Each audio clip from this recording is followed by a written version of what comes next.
Let's just say this fist is consciousness. We're just going to objectify it for a second, just to look at the nature of the challenge we're dealing with.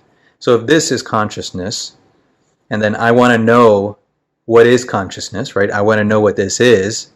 Then of course I place my attention on it and I try to derive some kind of understanding of this based on however it is I perceive this, right? Whatever it is I perceive this to be.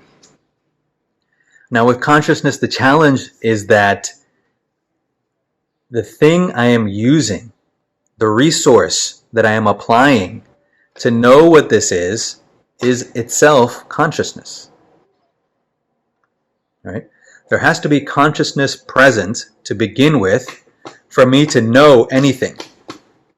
And if I objectify consciousness in some way, like this is, the individual's consciousness, this is a plant's consciousness, right? Or this is an animal's consciousness. However I objectify it, today there are many theories about consciousness. It's very popular now to start thinking about this question. So however I objectify it, whatever definition I use of consciousness, at the very least, it starts to become some kind of a concept or some kind of a thought. Whatever I say consciousness is, whatever anybody says consciousness is, right? If it's taken at the level of those words, if it's taken at the level of that idea, then at the very least it remains an idea, right? Maybe not a thing like this fist or this hand we can say is a thing apparently, and therefore we can say that this is maybe more dense or more palpable or more concrete or more understandable than an idea, which seems to be more subtle than what is apparently a physical thing. So in the case of consciousness, even when it's an idea, we are still objectifying it as an idea, right?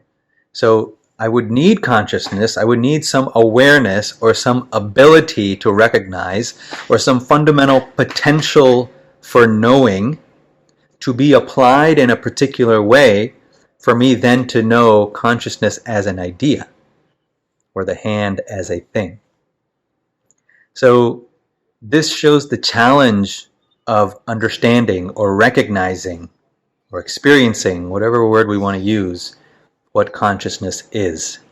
It is very much like a dog chasing its tail, because we're saying consciousness is one thing and then we're using our own consciousness to chase it. But where is that consciousness coming from to begin with, right? I can keep chasing ideas of consciousness. I can keep chasing stories about consciousness.